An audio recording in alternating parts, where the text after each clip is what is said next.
Red est un expert en cambriolage de coffres-forts. Il arrive à tous les ouvrir facilement, mais son dernier cambriolage était trop important et il finit par se faire arrêter. Il est pris en flagrant délit et condamné à 5 ans de prison. 2 ans plus tard, grâce à son bon comportement, il est libéré. Red sort de prison très heureux. Sa femme, Chloé, vient le chercher. Elle aussi est très heureuse de le voir libre. Ils rentrent ensemble à la maison. Leur fille, Béatrice, les attend. Quand Red a été arrêté, elle était encore une petite fille. Maintenant, elle parle, mais seulement français. Red ne la comprend pas et commence à lui apprendre sa langue.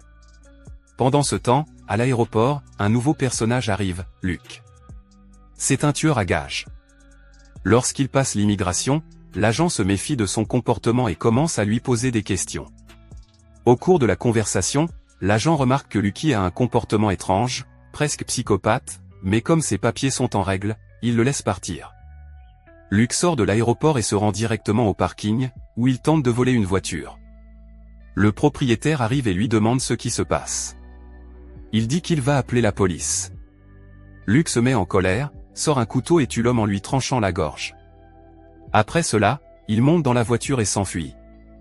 Il roule jusqu'à un bar dont le propriétaire s'appelle Tom. Dès qu'il voit Luc, Tom a peur.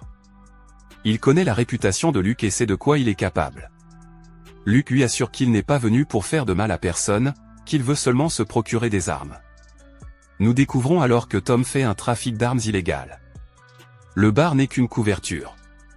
Tom emmène Luc sur la terrasse et lui montre un arsenal. Luc prend un fusil de précision, vise la rue et tire soudainement sur le verre de l'homme qui était en train de boire. Après cette démonstration, il dit simplement qu'il veut cette arme. De retour au bar, quelques amis de Tom commencent à se moquer de Luc sans savoir à qui ils ont affaire. Luc devient de plus en plus nerveux jusqu'à perdre le contrôle. Il sort son arme et tue tout le monde. Tom, désespéré, essaie de prendre un fusil, mais Luc s'en aperçoit et le tue aussi. Il prend ensuite toutes les armes et s'en va. Il a une mission, éliminer un ami très important. Pendant ce temps, Red est chez lui en train de regarder quelques tableaux de Chloé. Les tableaux lui rappellent la prison car ils ressemblent au mur de celle-ci. Chloé arrive et lui dit qu'il y aura une exposition ce soir. Elle tient beaucoup à ce que Red soit présent. Il dit qu'il trouve tout cela intéressant, mais elle insiste. À la galerie d'art, le propriétaire, Dirk, appelle Chloé dans son bureau. Là, il tente de la séduire, lui dit qu'il l'aime et qu'il veut l'épouser. Il commence à la toucher, mais elle réagit immédiatement. Elle lui dit qu'il n'a aucune idée de qui est son mari et que s'il venait à savoir ce qui se passe, il ne le laisserait pas sortir vivant. Dirk change de ton, se met en colère et commence à la menacer. Il lui dit qu'il a investi beaucoup d'argent dans ses tableaux et que s'ils ne sont pas tous vendus avant la fin de la soirée, elle devra lui rendre son argent ou il la poursuivra en justice. Chloé est désespérée, elle n'a aucun moyen de se procurer une telle somme.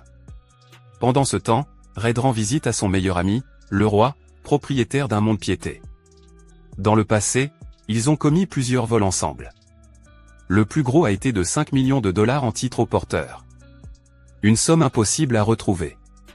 Au cours de la conversation, Ernesto arrive. C'est un policier et c'est lui qui a recommandé la libération de Red, mais il ne lui fait pas confiance et le surveille. Il rappelle à Red qu'il est toujours en liberté conditionnelle. S'il fait une bêtise, il peut retourner en prison. Il fouille ensuite Red à la recherche de drogue ou d'armes, mais ne trouve rien. Il s'en va aussitôt. Une fois Ernesto parti, le protagoniste emmène Red au sous-sol. Il y a là un grand coffre-fort. Il dit que les titres volés s'y trouvent et veut que Red essaie de l'ouvrir comme au bon vieux temps, mais Red n'y parvient pas. Le héros dit que c'est juste une question de pratique. Il utilise alors sa clé et ouvre le coffre-fort. Il montre que les titres sont toujours là et propose d'échanger le tout contre de l'argent le soir même. Red refuse en prétextant un rendez-vous avec sa femme à l'exposition et accepte pour le lendemain soir. Pendant ce temps, nous retrouvons Luc. Il s'intéresse à une voiture et tente de parler au propriétaire, mais celui-ci est désagréable. Il ne sait pas à qui il a affaire. Luc, irrité, sort son arme et tue l'homme sur le coup, vole la voiture et s'enfuit. Ce qu'il ne savait pas, c'est que la voiture avait été modifiée. Malgré cela, Luc parvient à conduire, mais la police remarque que quelque chose ne va pas et l'arrête. L'un des policiers lui ordonne d'abaisser la suspension. En essayant de le faire, Lucky perd le contrôle et la voiture descend soudainement, renversant et tuant le policier. L'autre agent prend peur et appelle immédiatement des renforts, mais Luke s'en rend compte et ne perd pas de temps. Il tue également le deuxième policier avant qu'il n'ait fini d'appeler la galerie d'art. Red arrive avec le roi. Chloé est très heureuse de le voir là. Ernesto est également présent, mais l'ambiance change rapidement. Les personnes présentes n'apprécient pas les tableaux. Elles disent qu'elles ne ressentent rien en les regardant, qu'il manque d'émotion. Red entend ces commentaires et est un peu agacé. Pendant ce temps, à la maison, Béatrice est avec sa professeure Lolita. Il est déjà l'heure d'aller se coucher quand quelqu'un sonne à la porte. Lolita va ouvrir. C'est Lucky. Il entre sans rien dire. Lolita se méfie et essaie de l'empêcher d'entrer. Elle prend un couteau pour se défendre, mais elle n'a aucune chance. Luke la tue facilement. Béatrice voit tout et panique. Elle court dans la maison pour essayer de s'échapper. Luke lui tire dessus, mais la rate. La jeune fille parvient à s'enfuir. À ce moment-là, nous découvrons la raison de la visite de Luke dans le village. Il est venu uniquement pour tuer Red. Luke commence à fouiller la maison à la recherche d'indices. Il trouve une invitation à la galerie d'art et comprend immédiatement où se trouve Red. De l'autre côté, Béatrice, bien qu'effrayée, a réussi à arriver là-bas. Peu après, Luke fait irruption dans la galerie et commence à tirer sur tout le monde. Tous ceux qui se trouvent devant lui meurent. Le sang des victimes éclabousse les tableaux. Les gens crient désespérément, mais Luke ne s'arrête pas, il continue à tuer sans pitié. Au milieu de la confusion, le roi est touché par plusieurs coups de feu et tombe au sol. Red court vers lui et lui dit qu'il va l'emmener à l'hôpital, mais le roi sait qu'il ne survivra pas. Avant de mourir, il remet la clé du coffre-fort à Red.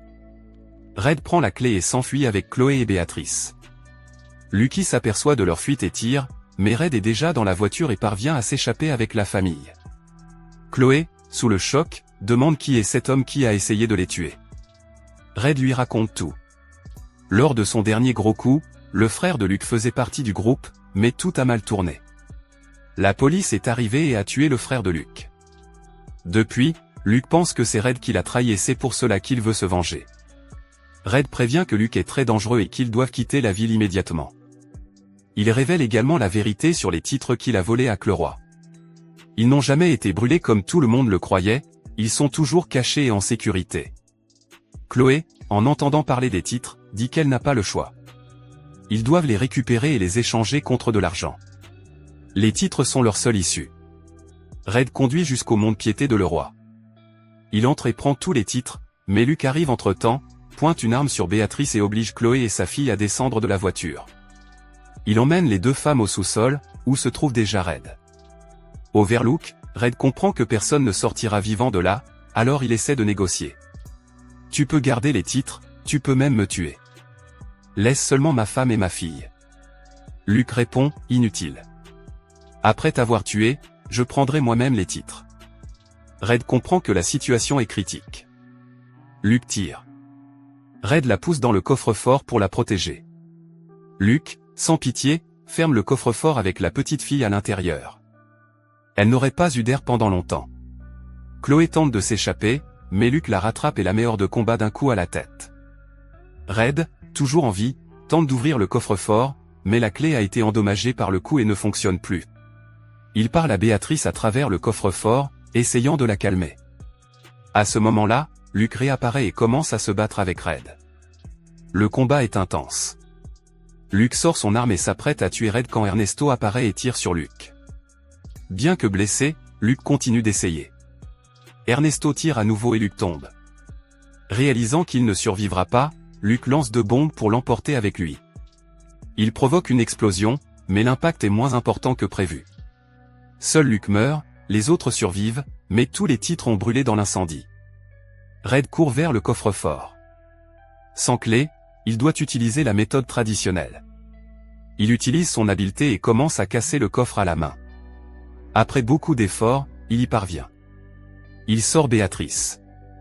Elle est vivante et en sécurité. Red se prépare déjà à être arrêté, mais Ernesto le surprend, disant qu'il a tout vu et que Red n'a rien fait de mal. Il a sauvé la famille et aidé à éliminer un criminel recherché, il n'appellera donc pas la police.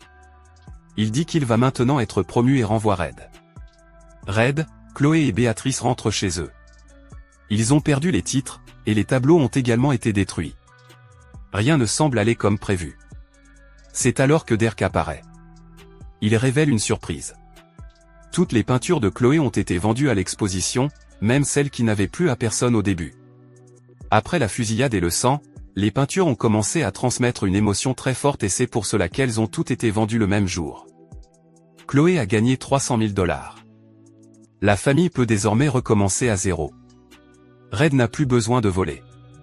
Chloé est reconnue comme artiste. Et Derek comprend une fois pour toutes qu'on ne peut forcer personne à aimer. Chloé aime Red et l'a toujours aimé.